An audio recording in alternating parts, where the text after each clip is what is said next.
My name is Michael Barrett. I am with Ruby Tuesday Restaurants, and my position is Director of Risk Management. Well, I came to the conference with the expectation of obviously making some new friends, networking, and I think everybody here is here for the same purpose, which is doing things the right way, doing things their own way, and saving money in the meantime. What I would like to accomplish is to primarily I wanted to tell our story. When we decided to take a lot of things in-house, do them our own way, I had to make some of those same calls to people who had already been there and done a lot of that on their own accord.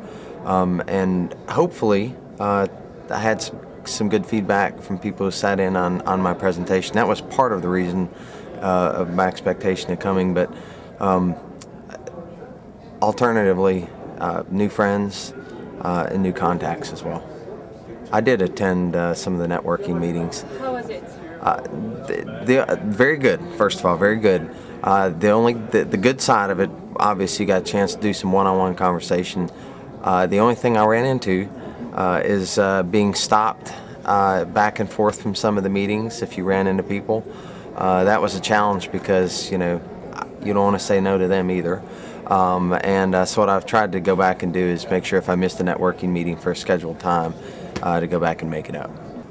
The highlight so far has been sitting in a room with people who are much smarter than myself, for lack of a better term, and just seeing how different the appetite of risk in general and ownership is among some of the people.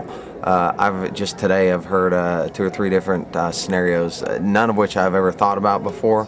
Primarily around prescription drugs that I can probably have some immediate success when we go back. So we'll keep our fingers crossed.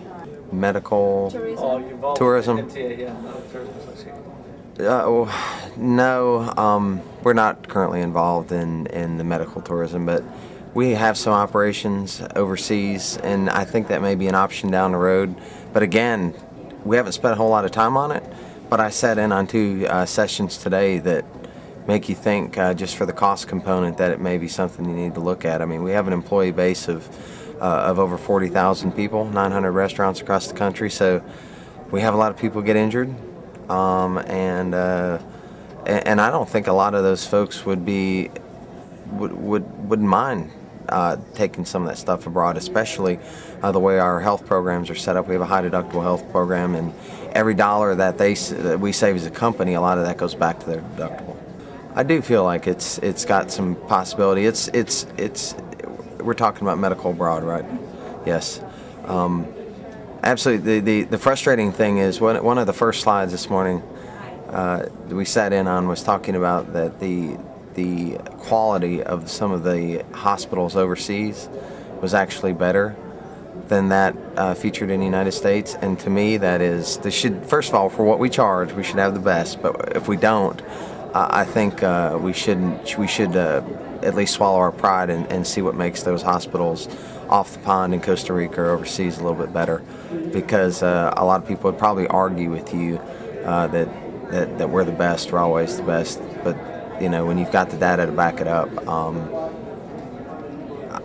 I hope we learn from it as opposed to thumbing our nose at it.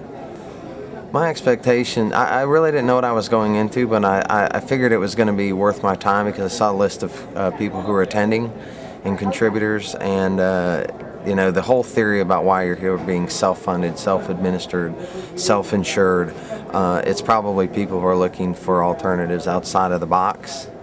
And a lot of people are, I think, have already done some of that. But you also come out here, and for me, I put on my dunce cap a couple times today just because it's things I never thought about doing before. And then if you look further down the line of people who are participating, you see that the folks who are here are actually not just involved in a certain area, but they're very specialized for what they do. And I didn't even know some of these things existed out here until I started walking around the exhibit hall, and you find out, well, that we could use this vendor for this occasion, and maybe not for everything, but again, you're dealing with specialists, so you have special scenarios that would just that would meet the criteria for a handful of things, but nonetheless, specialists would come into play when you've got big dollar claims, which unfortunately is what's driving everything up. Well, Ruby Tuesdays is over the last 36 months. We have been weathering the economic storm with everybody else. And to do that, we remodeled our restaurants. We pulled all the old artifacts off the walls. We streamlined things. We made a significant investment of $150 million in our restaurants, fixing everything. Not fixing, but remodeling the insides. We also changed our plates, our food, the quality of our food, everything. So we had a little price point in our menu that corresponded to that as well. So we had to raise prices just slightly, but looking back, 3 years afterwards, where we are now, we're a stronger company. We did close some restaurants that were underperforming, but as a result of that, we've been able to focus on the ones that remained open, and we really like where we positioned ourselves within our peer group. All good things to come, and the idea of saving money has become so important in our company culture. I sat in on a presentation earlier this year with our CEO who was talking about that he doesn't like to spend $5 on a cup of coffee anymore. So from the top to the bottom, everybody's worried about saving money, and the flip side of the coin is, if we would have all been this frivolous for the last 10 years, imagine how much more we could have saved. And hopefully when the economy finally turns around, we'll continue to be as frugal as we are today. Only time will tell.